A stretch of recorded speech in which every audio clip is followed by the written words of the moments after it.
right, thank you so much. Keep it going for Mike and Christine and everyone here. I used to do stand-up comedy, as Mike mentioned previously. So whenever you start a show, if you've noticed, if you've gone to the Improv or any other venue, they always say, keep it going for yourselves for coming out tonight. So keep it going for yourselves, guys. Because you always want to start with applause as a comedian, especially if the last person killed. Luckily, the guy didn't before me. No offense, Mike. A 25-year-old, I was questioning what an adult was too. I thought it was 18. Apparently in Pasadena, you age differently here. My name is Ryan Williams. I'm the author of the Influencer Economy book, How to Launch, Share, and Thrive in the Digital Age. So feel free who here uses Snapchat? Wrong crowd. All right, everyone here on Facebook, feel free to hashtag, tag me at Ryan J. Will. There's a little site called Friendster, I'm sure a lot of you used to use here.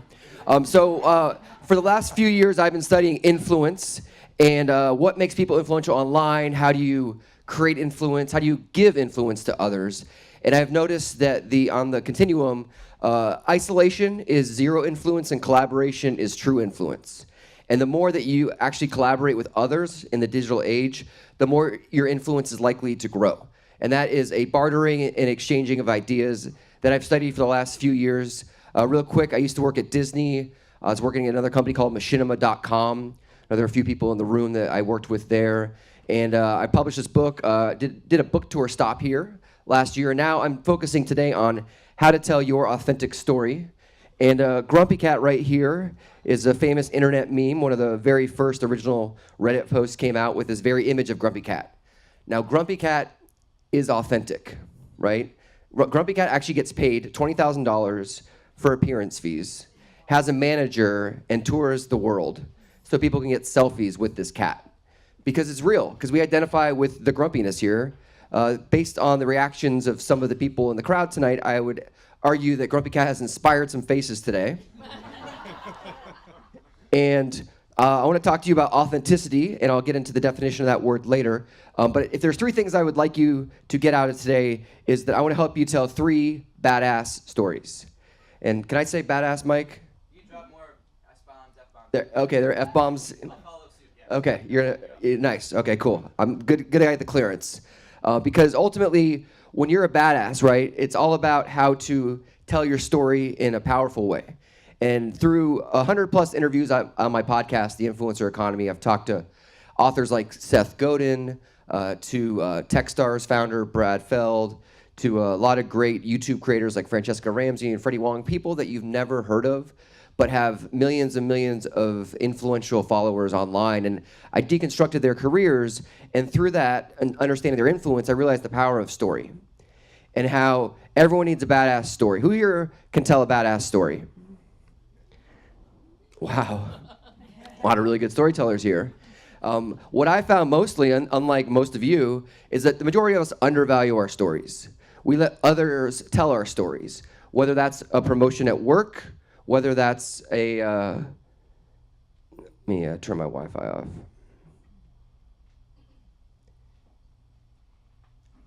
Whether that's a promotion at work, where we want our boss's boss to know what we're doing, and we get demoted, or we get fired, or we get laid off, whether that's something that happens where we want to raise capital for our startup, and we think that our friends and collaborators can pitch them ourselves on our behalf, but they don't do a very good job, or we work in sales, and we think that we've reached the customer and that word of mouth is going to take off, but it doesn't. So your 3 badass stories, the first story we're going to go through today is your underdog story. This is the story when you're an outsider and you've worked your way to the top. Many startup founders tell the story very well, right? Because you're working against this big industry and you have this innovative company like, Uber. We're going against the taxi cabs, and that's a corrupt industry, Thinking about like finding often an enemy that you can overcome, and you're the underdog like Rudy is, and that's the outsider perspective that you're sharing. The second story is like Brené Brown, like the TED Talk. The TED Talk is what I call your badass authority story. So you're not an authority, you're not dropping about how much money you make, but you're saying to others, I want to instruct, I want to teach, I want you to walk away from this conversation being able to tell your mom, your spouse, or your colleague what we talked about. And that's when true business word-of-mouth marketing takes off. And if you notice, most TED Talks, they start with an underdog story, and then they go into an authority story.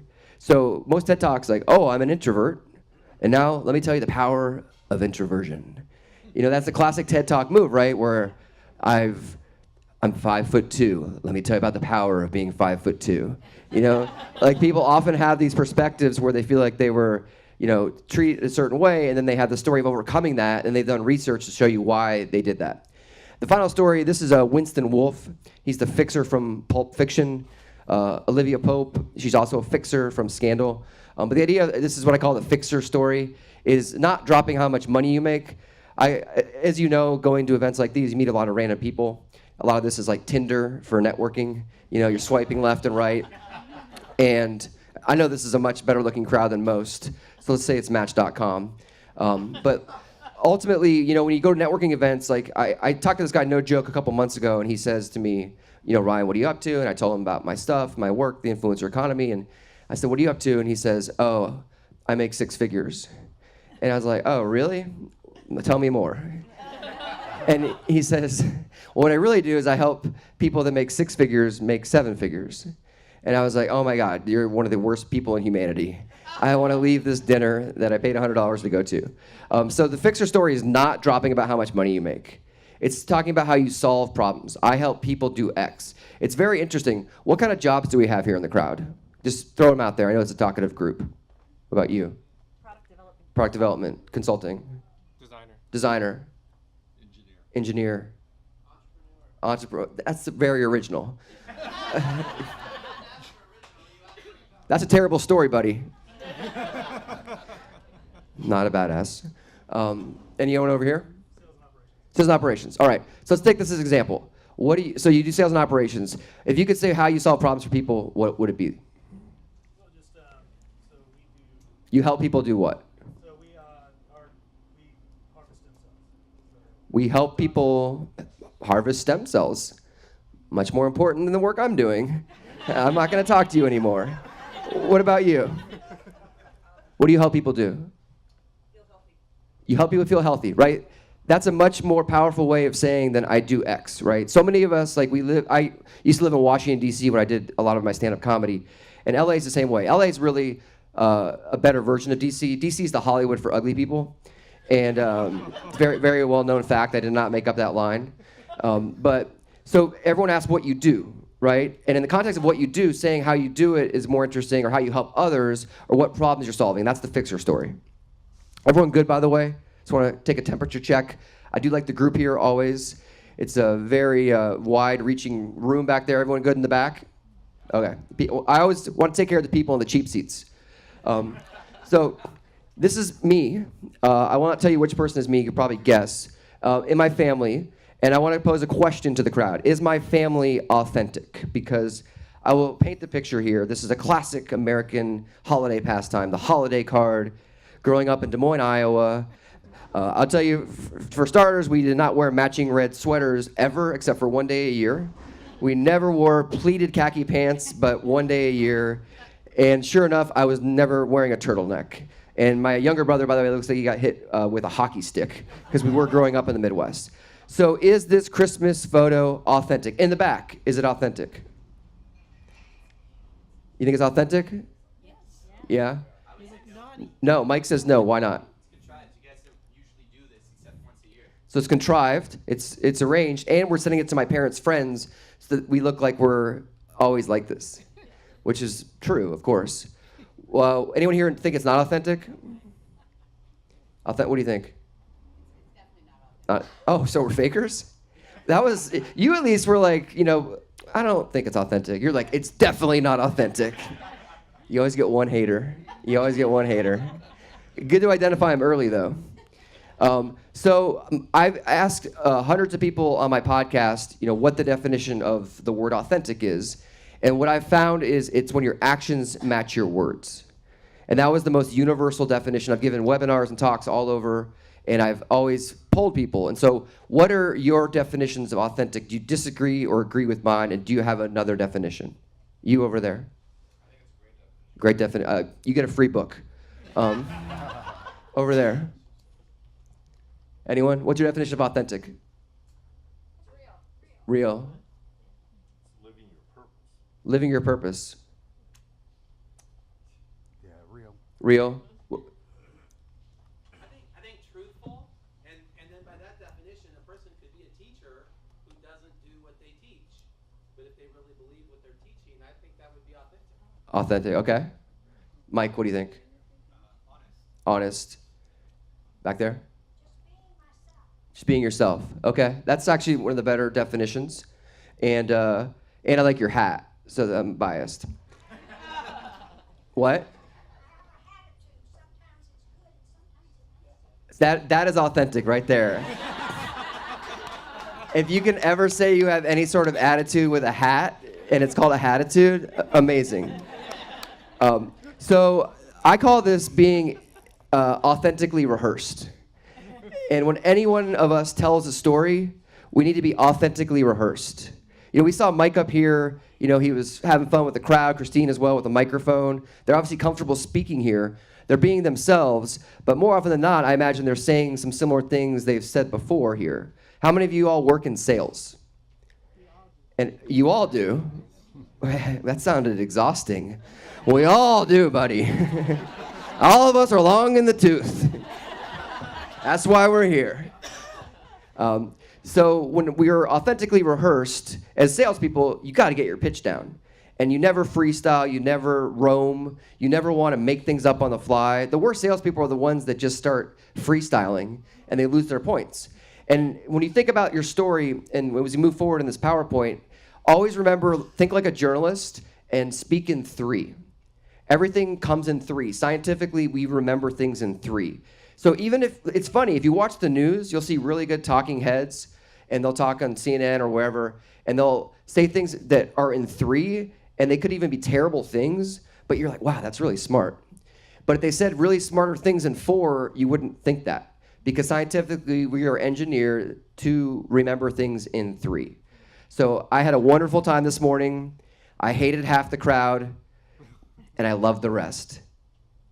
That's a story, right? Not a very good one, but it's a story because it came in 3. So always think about that. Even if you're struggling with that, you're like, I only have 2 things. Just make up a 3rd thing, and even if it's subpar, people will be impressed. Just mark my words. Watch me the rest of the time. So this is not an elevator pitch. We're not talking about pitching. I know we do want to pitch if we are all in sales, and we all want to think about pitching. It's not, because presenting a story is actually conversation. And then you can take your story and put it in your pitch, put it in your sales materials, put it in your email marketing. I do a lot of cold email outreach to people. That's how I book the majority of my podcast guests. Anyone here read the book, The Dip by Seth Godin, or know his work? So I sent Seth Godin a cold email out of the blue to invite him on my podcast, and he wrote back, sorry, very busy, good luck. And so I waited an entire year on that same email thread and responded and said, hey, Seth, I'm still doing this, by the way. And I even dropped a couple more names of people I had that were guests, and then I booked them on my show. And then funny story, we are videoing this, so do you think Seth's gonna watch this? Probably, most likely. All right, I'll tell you anyway. Seth, so he gets back to me, and I was like, because I always like think you have to be conscientious about what you ask influential people for. And so can I tell you the story? I don't want to bore you. Okay. So I said to him, like, the end of the, we're doing a Skype and we're doing the podcast, and I was like, hey, I have this book coming out. I'm quoting you in the book, The Dip, and it's chapter about collaboration. He's like, oh, sure, send it to my address. So I got his address. I'm like, whoa, I got his address. Then I email him like, hey, did you get my book? And he's like, I'm too busy, good luck. So it comes full circle. So the next book he'll maybe actually read. But so when you think about conversation, don't pitch people. You don't want to force them to make a decision, yes or no. Because I'd rather have a relationship with Mike in 5 years versus having a quick relationship with him in like 3 years. Or I'd rather speak here in 3 years than speak here now and never come back, right? So what do I do not to piss people off? What do I do not to make them say yes or no in a way where they feel pressured? Because if you pitch someone influential with your story, you want to have them collaborate. You want them to opt in. Like Facebook is spam, right? You frictionlessly post stuff all over the place, and you expect people to like it or not. Majority of us don't see what our friends share. So ultimately, you want to build something that's more conversational, less like Facebook, but you want people to opt in. And so when you think about story presenting, also consider your audience, and ask rhetorical questions. Think about what they want. And I interviewed a guy named Billy Ray. He wrote Hunger Games, the script. that was nominated for an Oscar, and he was telling me that when he pitches in Hollywood, you always have to think about the other person's shoes. What do they want to hear? And he says when he pitches a movie, it's that he's going to come in under budget, he's going to write it efficiently, and he's going to work with the talent and the actors really well. So think about the other person's shoes, and again, the three things that they want to take away. So this is me. I worked in Disney at a company called Digicend, and it's funny because I was looking for a photo of me getting laid off, and there's no photo of me crying after getting laid off in my car. So this is the parking lot. Our company got acquired by Disney for $16 million. A year and a half later, I was laid off. I'd asked for a raise previously, a couple of months earlier. They declined to give me that raise, not saying anything, but perhaps that was one of the reasons why they wanted to let me go. And I cried in my car. I went to drink margaritas with another guy that got laid off as well. And then I got a better job 2 weeks later. I double dipped. Nothing better than getting laid off, finding a new job, and getting 2 income streams, right? It's like an ultimate FU to the man. So this is corporate guy turns layoff into career reinvention. And I'm sharing this with you because it's a great story to share, right? Only I didn't get into the details because I don't have the time. But when I really articulately tell the story, it's very much to connect with people. And this is an underdog story, right? But what's remarkable, I used to say, this is how you tell your badass stories. And the feedback I got was not everyone thinks they're a badass. Or I used to say, tell stories like a badass, right? So you got to think about like how to connect with the audience in a way where people know the underdog story is something you failed in that ultimately became a success. So when you think about your badass story, people, think about your audience, your collaborators, influencers, and your normals. And you want to reach the people that are your collaborators, your 10%ers, the influencers you pitch later, and the normals are everyone else. You want to ignore 89% of the people that you're telling story to. You want to focus on the 1%ers and the 10%er group that are your proof of concept, your first sales leads, and everyone else. And so I'm going to wrap it up in a minute, but I want to say anyone who wants to join my email list, it's at influencereconomy.com. And I always offer this. If you buy my book on Kindle and you send me a receipt that you bought, it's like $9.99 because I couldn't bring any books. I'll give you templates for how to tell your badass stories, and I'll give you a free week of free email consultation. And usually I pick random people and we do Skypes and stuff because I always like to collaborate with the people, especially I'm a big fan of the group here. So my email is ryan@influencereconomy.com, and just send me the receipt on Kindle. And it helps me because it gets trending in Kindle, and then it gets a little more buzz. And then if I can help you over the next week with your stories, I'll give you the templates and we can collaborate online. But yeah, in the interest of time, just the underdog story is, you're overcoming that obstacle. You're letting people in. I got laid off, but I got a better job. Yeah, right? That's what you want to do. You want to leave people thinking you screwed up, you failed, you messed up. And that's where we undervalue our stories because we think it ends with that failure. And then the TED Talk. Thinking about, this is Celeste Headley. I interviewed her on my podcast. She wrote a book. After you read The Influencer Economy, you can read her book, How to Have Great Conversations. She talks about how body language and word choice and tone are the 3 elements of storytelling. And that's why email and texting is so inefficient. Like Mike over there being extremely inefficient with his texting. Oh, okay. Ultra efficient. Ryan@influencereconomy.com is the email. The fixer, solving problems. Oh, we got 2 minutes? Okay. And then you got to think of the truth of what you do. And I'll end this talking about my father-in-law. Who here's married? Okay, so you get it. All right, you get it, right? The in-laws. They put up with you. You put up with them. Especially if you're a guy and you're like, oh, my God, my in-laws. Right? Because that father-in-law, this guy, my father-in-law has a Joe Moore boiler repair company in Raleigh, North Carolina. And this is the only photo they have in Google. I mean, they don't really know what Google is. And so he doesn't know what I do, right? He's like, innovate, pass a who? And so I asked him, I said, what do you think about sales and helping people with their businesses? And they do boiler repair around the southeast of the US. And he said, you got to solve pain points. You got to find something you do better than anyone else, a specialized skill or knowledge, and teach it to others. And then give people just enough to be dangerous, but not enough to actually do the work themselves. And since everyone here works in sales, apparently, based on that exasperated person earlier that said, oh, sales, we all do. We all want to think about how do we solve pain points. And so when you have stories, the pain points are the reason why you're telling a story. Do you want to laugh? Do you want to buy something from me? Do you want to collaborate with me? Do you want to just find something interesting of what I say because you look like you need a good story? So think about the problems you solve. show empathy, right? Put yourself in the other person's shoes. Show empathy for yourself. Don't be hard on yourself because you told a shitty story. It's okay. You can walk away and come back. People only remember the good stories, not the bad ones. And then this is the this is a mind map I always recommend people do when you want to create a good story. And this is my tearjerker. Again, I can email you all this if you want. Go to my website, influencereconomy.com, and then all these bad moments in my life, and then you're like, no, actually, you can throw them into a better opportunity. And I always recommend you write headlines. So you get the mind map and you pick topics of moments. And if you're in sales, you can identify more relevant stories. You don't have to talk about like all the getting laid off. That's not a very relevant story when I go about my day. I'm at Starbucks. But you want to talk about, adding 5 headlines, like you're a journalist, like how do you, like you're pitching it in a way, because you don't want to spend a bunch of time writing a story that you're never going to use. And then you may realize like these are my headlines right here. And then ultimately you come off with these great headlines. Corporate layoff guy joins Mishima.com. Our team launched Minecraft to a $2.5 billion exit, right? That's a much better story that just didn't come naturally, but it came through the mechanics of understanding what stories are about.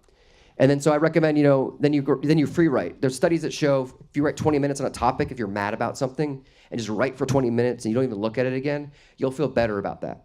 Like, I hate my dog or my parents or Mike, and you write that out for 20 minutes, you'll feel better about it. Sorry, Mike. I meant that Mike, sorry. Then you'll feel better about it, right? And that's the same thing with stories. Like, if you want to get to the bottom of something, no one laughed at that. I apologize. That was really offensive. Man. Yeah. And think about your stories like a comedy set. Practice your set. Do open mic nights, meaning practice your stories for other people. And ultimately, you want to build a relationship knowing what the audience wants.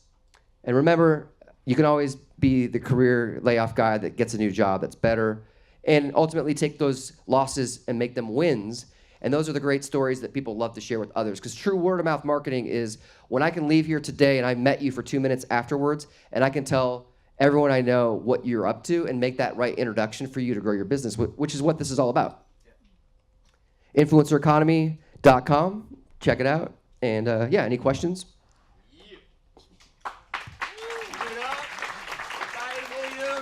Dude, that was awesome. I forgot to mention, he did a talk like this a couple years ago, so it's good to have you back. That's awesome. And I will say this, the free writing thing, the difference between internalizing that and posting that is a troll. Don't be a troll. Leave that to yourself. Keep it private. But I really dig what you had to say. I think one of the most important things that we do when it comes to enrolling others in our business ideas is just having that passion and focusing on the value proposition, not like what you can do for me, but how I can be of better service for you because you're a representative of my target audience, or you're someone that can help me identify and bring more people as a target audience. So I think that's really awesome. Again, another warm applause, big hand for Ryan. We're gonna open it up to Q&A right now. So if you have a question, raise your hand. John will walk around with the mic. Please save comments and storytelling, offline. Ryan, will you hang out with us for a little bit? I'll be here for a minute. I gotta put change in my meter, but I'll be around. Okay, cool. It's free parking on the street. Oh, really? Till 11, yeah. Oh, well, You're good. I would have been here a couple minutes earlier had I known. Yeah. Like Driving around looking change, for I'll take credit cards. Okay, cool. So yeah, if you have a question, raise your hand. John, walk around with the mic. Thanks. Excellent presentation. It seemed as though your presentation was focused more on like the one-on-one relationship, which is great. How do you now then scale that or become an influencer with your website if you want to now get traction and like build it up to 500,000 people, 1 million people? How do you apply that? What type of industry are you in, just so I can use context? My industry is like, say if you want like just giving encouragements or something. Okay. So by the way, Courtney, you were great. I always pick people in the crowd that if I lose your attention, then I'm screwed. And so you were someone I was like, all right, if Courtney's still paying attention, then this is not off the rails. So when you want to, so personal stories, I always think are like in this day and age, your personality is about as far as your business will go. It's like if you leave your company and you have a bunch of contacts in sales, you're going to take the contacts with you. And so I think you can intertwine personal with professional within some degree of carefulness. Like you don't want to just tell everyone, hey, I'm overcoming an alcoholism, buy my product. But you want to figure out like how to control the narrative in a way that I always think like if you write your 3 stories out And that badass authority one, the one in the middle, like that's your expertise. Like often when I give this talk, like when I spoke last time, Mike was alluding to, I talked about Minecraft. I went through the mechanics of the launch and how we like were at Machinima, and then Machinima got acquired by Warner Brothers, and then Minecraft got acquired a couple years before that. And so that's my authority. I don't even have to tell you what I do for a living, but I have I think a quality case study that then you can leave and be like, oh, that guy like worked on Minecraft and does YouTube video at Machinima, or one of those three things. If you remember that, then it's okay. And so if you can get that authority story, like that's your LinkedIn presence, right? That's your LinkedIn introductory. That's your about page on the website. If you do a PowerPoint and you're pitching people and you work in sales, then you need a slide that talks about your background and include a slide about like that big thing you did. And I always think like that badass authority story is really the anchor when you meet someone and you only have a couple minutes. Like ideally you want 20 minutes. That's like the gold standard. Like if I talked to a lot of people that pitch in Hollywood, and they said that everyone needs a 20-minute pitch when they get pitch a screenplay or something, because that's when you know you can at least like get yourself into someone understands what you're doing. And so yeah, I think that if you can take all that and use it as assets, right? Like when you cold pitch email, like people for sales leads, like influencers for my podcast, I'm writing like why I'm authority here, like and then also what social proof have I had? Like if I want to, it's okay to drop a couple names even, and ultimately, when you collaborate with people that want to, reach out to you and find your website, like your story is power. Your story is all you have, because we're so noisy with social media and Twitter and Facebook and Snapchat that no one here uses. But ultimately, when you build out a community online, like that story, can be told in photos and video and not just, writing text. So I studied a lot of podcast guests, and so I always found the best podcast guests were people that told like 3 answers to 1 answer. So Courtney, I hope that of those 3 answers, one of those is relevant. Back here, Ryan. Yeah. Hello. Oh. I wanted to ask you a question. I had a job as a software developer many years ago, and then we went through a layoff, and I decided at that point to stay home with my son and be a full-time caregiver. So now I'm ready to get back in, and I find what I've been advised is to say, well, tell them what you did with your child and all the skills that came out of that. But I find most of the people I deal with in interviews is most of them are men. They just kind of glass over it with that. They don't care. They just want to know what you know now. And so I was just wondering if you had some tips on how to create a story almost out of nothing, maybe. I don't know. Yeah. I consult, first of all. No. So I have an anecdote around that. So another story I talk about is I suffered through depression while I was doing stand-up comedy. And I was clinically depressed. I struggled to breathe and really get out of my apartment. And so I don't talk about that, right? That's not relevant to anyone in any room most of the time. And what I found was by figuring out that story, I was able to like compartmentalize it in a way where it's like I made sense of that experience. So I didn't have to lead with it, but it was in my back pocket. And I feel like if you do have an accomplished career, like pre-caregiving, thinking about how to accentuate those moments, with your authority, and then, the obstacle overcoming, like I sometimes call that your tearjerker story, and thinking about how you can really bring someone in, because I couldn't make sense professionally. I left off stand-up comedy on my resume for a long time. I also thought that people would think I was a slacker because I was, hanging out at like seedy dive bars in the middle of Washington, D.C., like telling jokes to people. And so I didn't know how to really integrate it. But by writing it out, I was able to realize, okay, that's not a foundational story. That's more of a secondary story. And so with you, it sounds like maybe caregiving, if you have a lot of things to accentuate pre-caregiving, that the caregiving element could say, look, life gets hard. You got to do what you got to do, and I stepped up, and this is what I did. And that maybe shows more perseverance versus like the authority in your industry.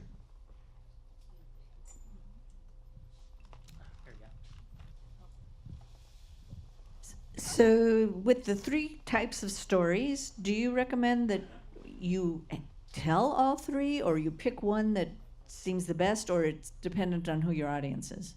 So there's a couple answers. One is, I also look at these as like a 3-act structure, like you would see in a play or a movie or a TV show, where you could tell all these 3 stories in a row.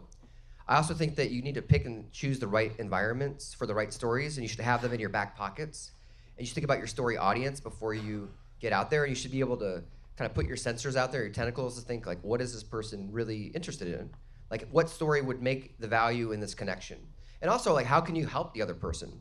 Like if I tell you that I worked as a writer, and you're like, you could say, oh, well, my friend's a writer, you should talk to them, right? So think about also the context of the room where you can help the person. By the more you tell your story, you know what would surface from them in a way that because ultimately you want to collaborate, right? You want to opt into these relationships, and your story is that way. Because there's nothing worse than that 6 figures guy that makes 7 figures for people, where you're just like, back off, like I don't want to talk to you anymore. So it's like, that guy didn't read me to figure out what I wanted to hear. So oftentimes I recommend you ask a lot of questions. My dad gave me great advice when I was interviewing for jobs after college. You want to interview the person, you don't want to be interviewed. You want to help that person, and you want to ask a lot of questions. Because nothing gets someone's ego going when they talk about themselves the whole time. God, I really like that Ryan guy. Why? He just really just figured it out. It's only because I asked like 20 minutes of questions and figured out how awesome this person was, and then you get someone to maybe like you a little bit more. So I always recommend just like ask questions and get to know the person, and figure out like from there, they'll show their cards like, hey, I'm interested in this, and then you can lead them there.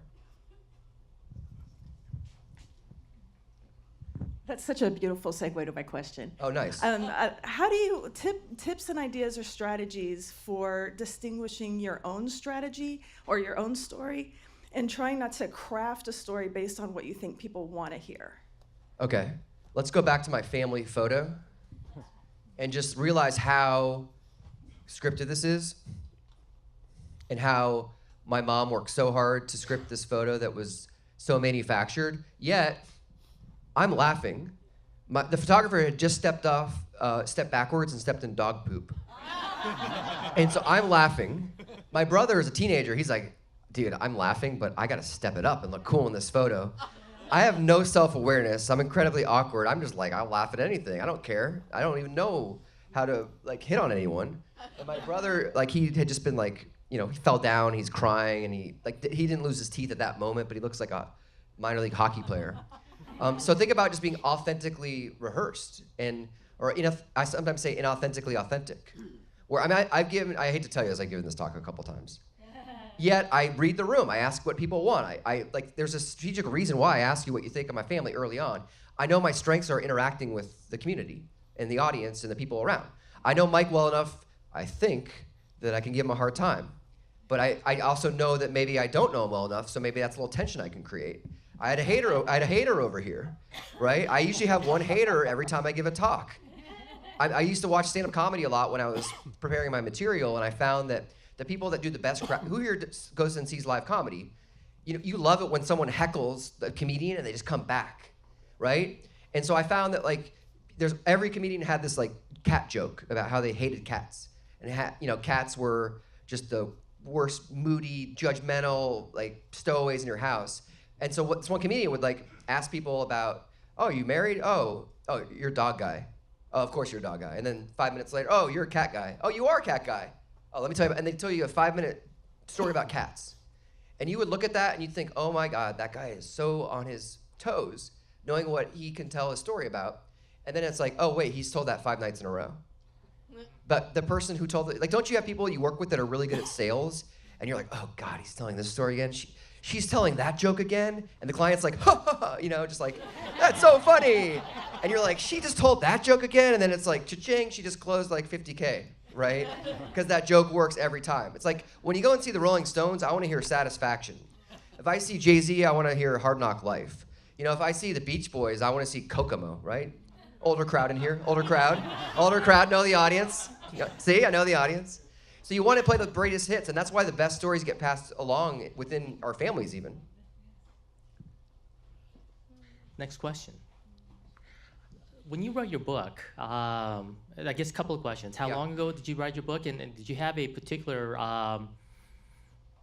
audience or person that you were kind of writing it for or hoping that would benefit from reading your book, and have you heard any kind of feedback from that type of person that say, hey, this has been great, it's turned my life around, and now I'm much happier, much more successful, or whatever? Yeah, the audience I was really writing it for was Friday Coffee Morning Meetup.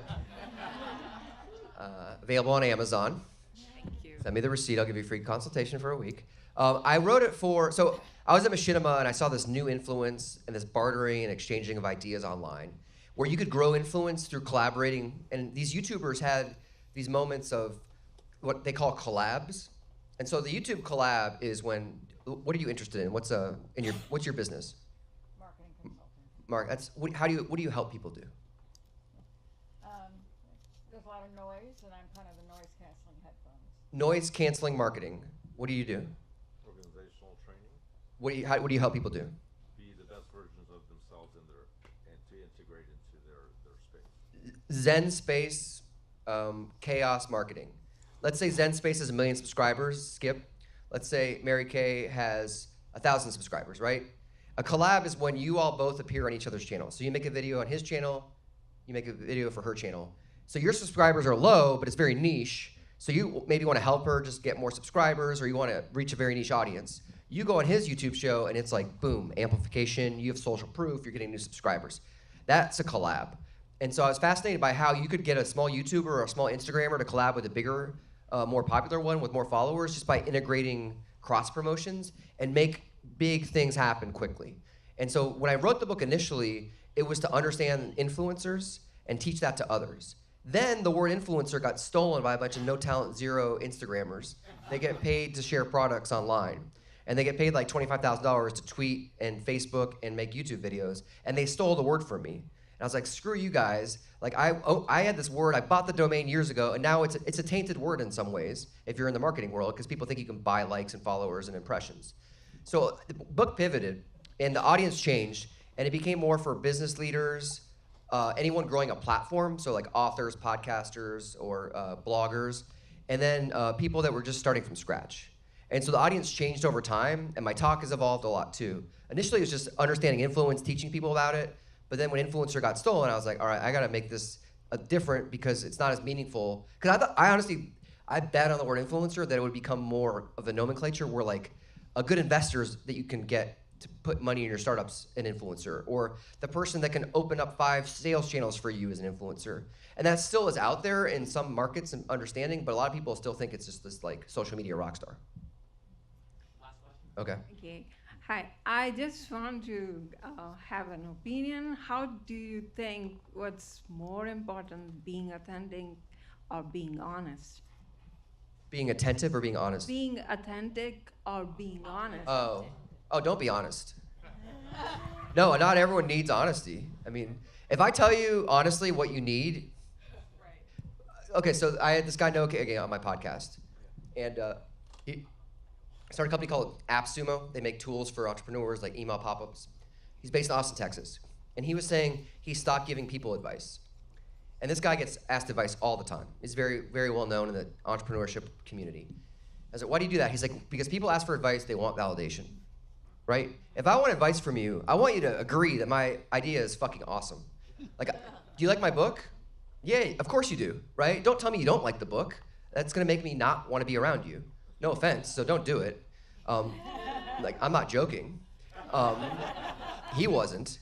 And so he was saying that like when you want validation, that's when you get advice. And his advice to me that I asked for was, when you give advice, ask people if they want feedback. Ask people if they want to actually hear what you have to say. Because if you're, and I say that jokingly about be authentic versus honest, because honesty doesn't always work. I don't want you to be honest sometimes. Like if I'm a salesperson, how many of you are always honest? Right? You have to tell people what they need to hear. I mean, I hate to break it to you that you don't work in sales, but people tell you things that you don't need to hear because they know they can help you. But if you go in the front door in a way, and everyone here now thinks I'm inauthentic because I'm telling you the dirty underbelly of sales, but yeah, I think authenticity is more important because not everyone values honesty. If you cheat on your spouse, you're like, I hate to break it to you, I cheated on you last night. Terrible idea, right? But maybe like authentic. Oh, that's a terrible Tory. I'm done. I'm out. Mic drop. Mic drop. I can't even win. I can't win. I'm done. Check it out, influencercomedy.com. I also have a coaching consulting program for early stage entrepreneurs and do career coaching as well. So I have a program. It's 8 weeks long. It's a collaborative video chat, and it's $497 on my website. And so I'm giving it a deal for you all today. So I'll be around for the next little bit. I don't have to put change in my meter, so I'm good to go. Yeah. Thank you, Mike, Christine, everyone here.